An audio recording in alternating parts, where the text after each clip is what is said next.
Jadi sholat itu adalah tiap agama.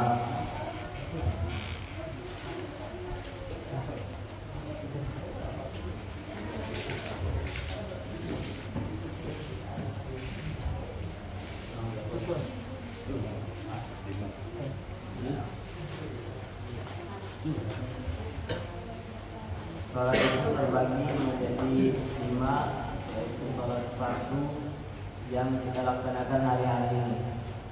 Banyak sekali kesalahan-kesalahan sholat yang saya lihat ketika kita sholat berjamaah, dan ketika imam mengucapkan sawu suhufakum fa inna tasyatus sufi min tamam salah, lurus dan rapatkan saf kalian. Dan disitulah kebanyakan orang-orang tidak merapatkan safnya, karena lurus dan rapatnya saf merupakan kesempurnaan dari sholat. Dan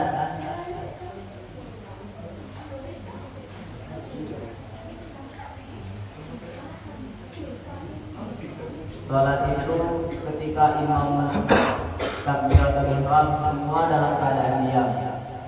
Banyak sekali dari anak-anak yang ketika sholat imam dalam takbiratul ihram masih berbicara dan tidak melaksanakan sholat. Takbir Allahu Akbar artinya Allah Maha Besar. Maksudnya dan maknanya Allah Maha Besar, tidak ada lagi Tuhan selain Allah yang di hadapan kita. Fokus terhadap apa yang kita laksanakan sholat, dan niatkan sholat itu kepada Allah, bukan karena siapapun. Dan ketika sholat diusahakan kita menunduk dan tidak menoleh-noleh. Jika kita sholat menoleh-noleh ke atas atau ke bawah, ke samping, memikirkan dan hal-hal yang apa yang kita lakukan sebelumnya, berarti sholat kamu belum khusyuk. Dan seperti itulah juga sholat yang khusyuk. Tidak semua orang bisa melaksanakan sholat dengan khusyuk. Dan jika sholat itu dilaksanakan dengan baik, insya Allah kita juga baik.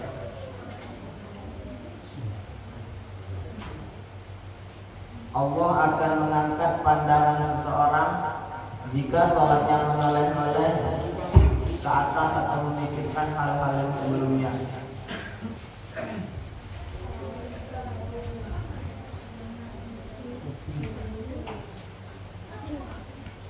Mungkin hanya ini. Assalamualaikum warahmatullahi wabarakatuh. Terima kasih kepada adinda kita Adi yang membahas masalah materi kemarin tentang sholat, terutama adalah sholat berjamaah. Di suatu ketika itu datang seorang sa'labah. Sa'labah itu rajin berangkat sholat berjamaah. Setiap dia melaksanakan sholat berjamaah, dia selalu memohon kepada Rasulullah Sallallahu Alaihi Wasallam. Ya Rasulullah, kata Sa'labah, doakan kepada kami wahai Rasulullah. Apa yang didoakan? Pertama, minta kekayaan, rezeki kepada diri kami dan keluarga kami. Setiap Sa'labah itu datang ke masjid untuk berjamaah, pasti dia menghampiri Rasulullah. Ya Rasulullah, doakan kami dan keluarga kami supaya kami diberikan kesehatan, diberikan nikmat dan kekayaan. Kata Rasulullah, syukuri nikmatmu yang sedikit, nanti kamu akan susah mensyukuri nikmatmu yang banyak. Keesokan harinya Sa'labah itu berjamaah lagi ke masjid. Setelah dia berjamaah, dia katakan lagi, wahai Rasulullah, mohon doakan kepada kami dan keluarga kami supaya kami mendapatkan kekayaan dan nikmat Allah, rezeki Allah. Apa jawaban Rasulullah? Wahai Sa'labah, syukuri nikmatmu yang ada saat ini. Nanti suatu ketika kamu mendapatkan nikmat yang banyak, kamu susah untuk mensyukurkan nikmat Allah. Berangkat Sa'labah pulang. Mau sholat berjamaah ketiga kalinya lagi, rajin salawah ini berjamaah untuk sholat. Menghadap lagi kepada Rasulullah, ya Rasulullah, doakan kami dan keluarga kami Rasulullah. Apa doanya? Tolong doakan kepada kami dan keluarga kami itu diberikan nikmat rezeki yang luas, diberikan kekayaan. Langsung Rasulullah itu angkatkan tangannya menghadap kepada Allah. Mintalah kepada Allah, ya Allah, berikan nikmat rezeki kepada saudara kita Sa'labah dan keluarganya agar diberikan kekayaan dan nikmat yang banyak. Setelah Rasulullah itu mengangkat tangan dan berdoa kepada Allah, balik Sa'labah itu ke rumah. Di pertengahan jalan ada si pengembala kambing. Pengembala kambing menghampiri Sa'labah. Setelah banyak bercakap dan setelah banyak mengucap, setelah banyak berbicara, berkomunikasi dengan Sa'labah, kambingnya itu diserahkan, kambing pengembala dan diserahkan kepada Sa'labah. Itulah bentuk doa mustajab yang Rasulullah sampaikan kepada Allah, lalu di pertengahan jalan diberikan oleh Allah melalui pengembala tadi kambing, diberikan kepada Sa'labah. Dari tahun ke tahun Sa'labah ini mengembalakan kambing. Dari tahun ke tahun kambingnya ini berkembang biak menjadi kambing yang banyak. Akhirnya Sa'labah itu menjadi kaya raya. Kambingnya itu banyak, kaya raya. Akhirnya Sa'labah itu menjadi seorang yang memiliki nikmat rezeki yang sangat luas. Setelah Sa'labah ini asing semuanya mengurusi kambing yang banyak ini, rupanya Sa'labah itu tidak pernah lagi berjamaah. Yang selama ini dia rajin berjamaah salat 5 waktu sehari semalam. Setelah nikmat yang Allah berikan, Sa'labah tak pernah lagi berjamaah. Setiap hari, lalu Rasulullah katakan, kemana jamaah saya selama ini hadir selalu meminta memohon kepadaku untuk mohon kepada Allah? Rupanya Sa'labah tak pernah hadir lagi berjamaah, asik menguruskan kambingnya. Lupa dengan nikmat Allah. Betul kata Rasulullah tadi, syukuri nikmatmu yang ada saat ini. Nanti suatu ketika nikmatmu itu banyak, engkau pasti akan lupa dengan nikmatku, kata Rasulullah dari Allah. Rupanya betul. Setelah Rasulullah selalu sholat berjamaah, Sa'labah tak pernah lagi itu datang berjamaah. Apa kata Rasulullah? Wahai sahabat, coba berangkat ke rumah Sa'labah. Saat ini Sa'labah punya kambing yang begitu banyak, harta yang banyak. Mintakan zakatnya kepada Sa'labah. Utuskan Rasulullah dari sahabat. Setelah itu sahabat itu berangkat ke rumah Sa'labah. Akhirnya dimintalah zakatnya kepada Sa'labah. Apa kata Sa'labah?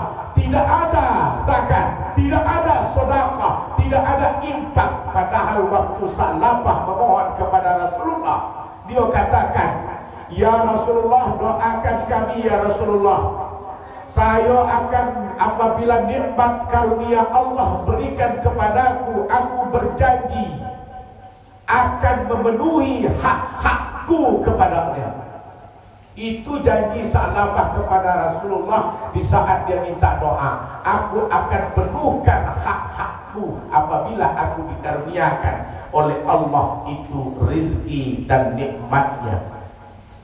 Karena dasar itulah maka Rasulullah itu berdoa.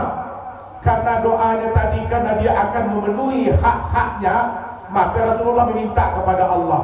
Maka dikatakan dalam Al-Quran, wa minhum man ahadallah la in atana min fadlihi lanasaddaqanna wa lanakun minas salihin. Waktu Rasulullah itu sesungguhnya mengatakan, aku akan penuhkan janjiku kepada Allah. Saya akan sedekahkan kalau itu nanti nikmat itu datang kepadaku. Aku akan tunaikan hak-hakku. Aku akan menjadi orang yang soleh. Wa minhum man ahadallah. Itulah janjinya kepada Allah. La in atana min apabila aku diberikan karunia dari Allah, lanafattaqanna wa lanakunanna minas shalihin, saya akan bersedekah, berinfak, bersedekah, dan saya akan menjadi orang yang baik. Sama dengan ayat ini dengan ayat yang sebelumnya, Rabbi laula akhartani ila ajalin qarib fa asaddaq wa akunna minas shalihin. Ya Allah, ya Tuhanku, kalau bisa ajal itu tundakan dulu ya Allah. Saya akan fa'asaddaq wa akunna minas shalihin. Saya akan bersedekah dan akan menjadi orang yang soleh. Karena dasar itulah mintalah sedekahnya, zakatnya kepada Sa'labah. Apa kata Sa'labah? Tidak ada zakat, tidak ada sedekah, tidak ada infak. Pergilah kamu, baliklah kamu, temuilah Rasulullah. Padahal janji waktu dia berdoa kemarin itu adalah saya akan tunaikan hak-hakku apabila karunia itu datang kepadaku. Didengarkan oleh Rasulullah SAW setelah sahabat itu mengadu kepadanya. Maka Rasulullah katakan, wahai sahabat, celaka Sa'labah, celaka engkau.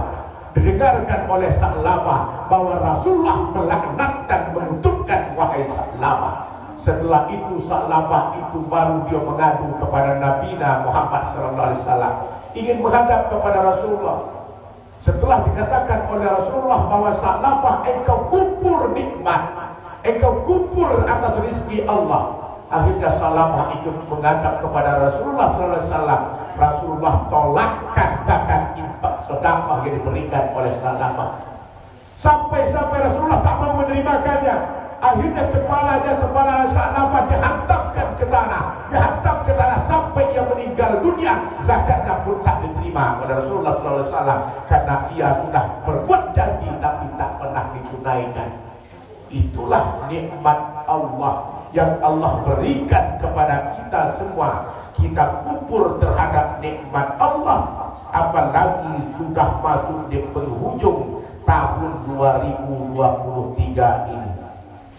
Sekarang tanggal 16 Jumadil Akhir 1445 Hijriah.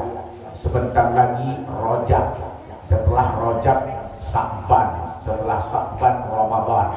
10 malam ke-11 kita sudah masuk bulan suci Ramadan di bulan Maret. Dan sekarang ini di penghujung 29 Desember 2023. Berdoa, menghadaplah seseorang itu kepada Ustaz. Ustaz, selama 2023 saya berniat dan berhajat, merencanakan 1 tahun full saya merencanakan dan memohon. Pertama, berniat berhajat. Kenapa Ustaz ya? Pertama, saya niatkan dan hajat selama 2023. Kalau anak saya ini lulus SMA, saya usahakan dia bisa kuliah nantinya. Yang kedua, saya berniat berencana kalau anak saya bertemu jodoh akan saya nikahkan di 2023 ini. Saya berencana dan berniat dan berhajat 2023 ini bagaimana caranya saya bisa menunaikan ibadah umrah.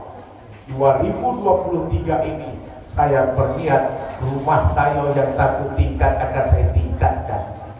2023 ini saya akan niatkan mobil saya akan saya gantikan dengan yang baik, yaitu Innova. Niat itu 5, niat saya berniat berhajat merencanakan di tahun 2023.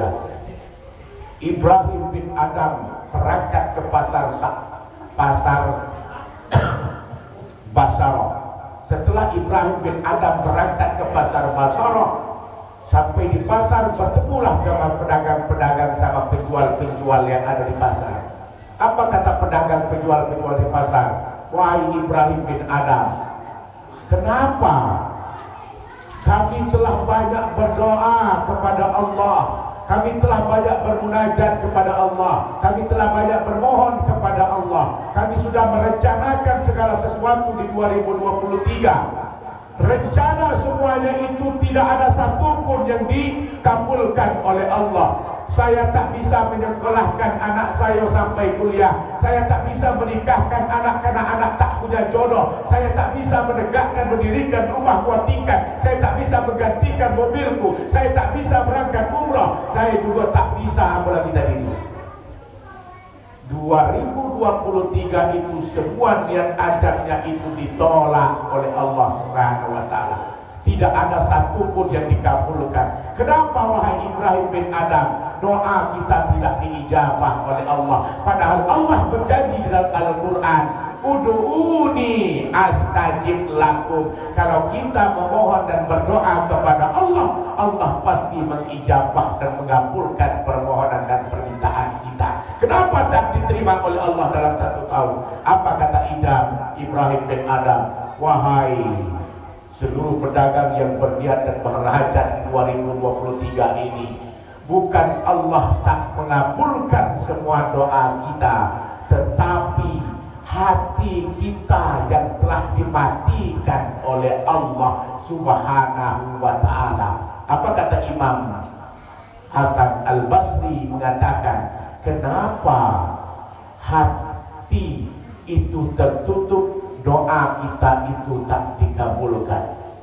Pertama, araftu mullah walam tu'tuhu.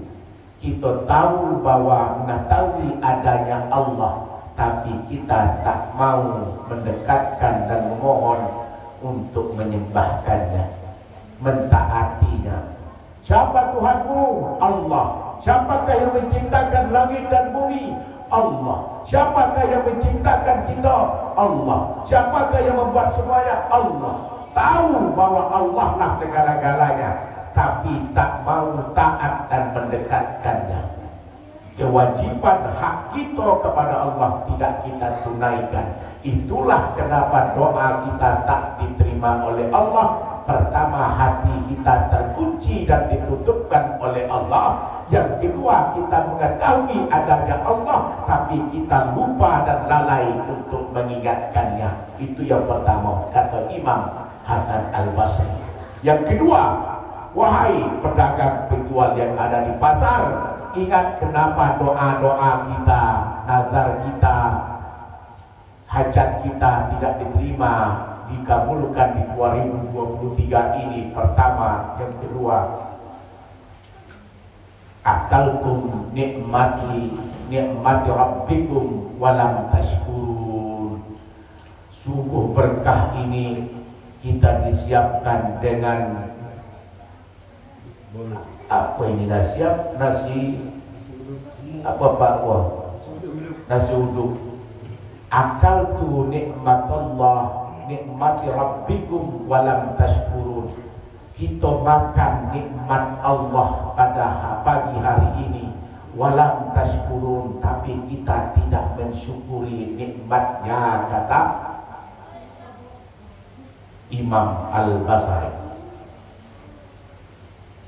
Makan kita nikmat Allah, tapi kita tak berucap syukur kepadanya. Semua ini adalah merupakan suatu nikmat. Waktu nikmat yang Allah berikan kita tak mensyukuri, maka akhirnya ijabah doa kita tidak dijabahkan oleh Allah Subhanahu wa taala.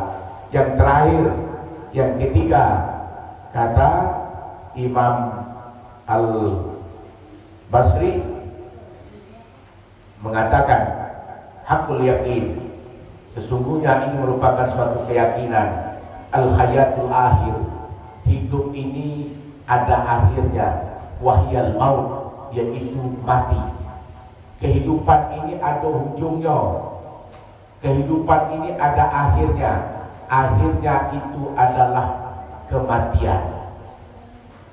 Semuanya adalah kematian. Kira-kira menuju kematian itu adalah bekal apa yang akan kita bawa. Kun fid dunya ka'annaka gharib, kata Rasulullah. Kalau mau hidup di dunia ini, hidup ini adalah merupakan suatu perjalanan, perjalanan yang sangat panjang. Awafirun sabil, perjalanan panjang itu perlu bekal yang banyak. Kalau nak berjalan jauh, siaplah bekal yang banyak. Kehidupan ini adalah kehidupan yang panjang. Untuk menuju kepada kehidupan itu, yaitu kematian. Untuk menuju kematian itu adalah bekal. Kira-kira bekal apa yang sudah kita bawa untuk menuju kampung kematian tadi. Itulah 3 hal tadi. Kenapa ibu bertanya, kenapa anak saya belum dapat jodoh? Ibu bertanya, kenapa tak bisa umrah? Kenapa tak bisa ganti mobil? Kenapa tak bisa negain rumah lebih tinggi lagi sampai 3 tingkat, 4 tingkat? Kenapa lagi tidak bisa, apa lagi ya? Berniat tadi tidak ada tercapai semuanya karena hati kita dikunci oleh Allah. Pertama, kesimpulan yang kita ambil dengan berjamaah tadi, memohon kepada Allah, kita minta kepada Rasulullah untuk berdoa, nikmat itu diberikan. Setelah nikmat itu diberikan, Qalil ma tashkurun, sedikit sekali orang yang bersyukur atas nikmatnya. Yang kedua, kenapa doa-doa kita kurang diterima oleh Allah sehingga 2023 di penghujung ini tidak tercapai, hati kita dikunci. Karena dikunci tadi, pertama kita mengetahui adanya Allah dan lupa menunaikan kewajibannya. Yang kedua, kita makan nikmat Allah tapi kita lupa mensyukurikannya. Tanda tidak syukur, misalnya diberikan kue bolu, tidak dimakan, itu rasa syukur yang tidak ada. Dikasih kopi, tidak diminum, berarti rasa syukur juga tidak ada. Tidak ada terima kasih sama sekali dengan Pak Surahman. Capek-capek bawa kopi itu dari rumah, bawa ke sini, dituangkannya, diberikan, tinggal minum, besok saja. Itu berarti bentuk rasa syukur kita yang kurang juga. Rasa berterima kasih. Apa kata Pak Surahman dalam hatinya? Awas bapak itu, besok kalau tidak diminumnya kopi itu, tidak akan saya kasih lagi kopi. Bisa jadi berapa? 1 kali, 1 hari Jumat barokah, hari ini dikasih kopi, dialah yang tersisa kopinya. Besok dikasih lagi dia kopi setengah, itu pun tak diminum. Berarti orang itu kita tandoi. Besok tak usah kita kasih kopi, percuma baik. Dan terima kasih sama kawan. Kalau tak buatlah dewek kopi itu. Nah, tidak pula mau. Nah, itulah ucapan akal tu nikmatullah, nikmat rabbikum walam tashkurun. Ada nikmat Allah yang kita harus syukurkan. Kalau nikmat yang kita makan itu harusnya dan datangnya dari Allah Subhanahu wa taala. Yang terakhir tadi, bahwa ingat bahwa manusia itu ada batasnya. Tak selama-lamanya hidup, tak selama-lamanya kaya, tak selama-lamanya roda itu selalu berputar. Pondasi ini makin lama makin keropos, gigi ini makin lama makin copot, telinga ini makin lama pendengaran makin kurang, mata ini makin lama makin nengok makin pudar, tak pernah ada nampak-nampak lagi. Rambut ini makin lama makin putih, kaki ini makin lama makin lemah, tangan ini makin lama makin lemah, tenaga ini makin lama makin kurang, umur makin lama makin pendek, usia makin lama makin tahun makin lama makin tinggi. Semuanya itu memiliki kelemahan, semuanya ujung-ujungnya kalau sudah lemah semuanya mati. Nah, persiapan kematian itulah yang dikatakan dengan al-hayatul akhir wahiyal maut. Kunna bid dunya ka'annaka gharib. Perjalanan yang sangat jauh itu perlu awabirus sabil, yaitu perlu bekal. Assalamualaikum warahmatullahi wabarakatuh.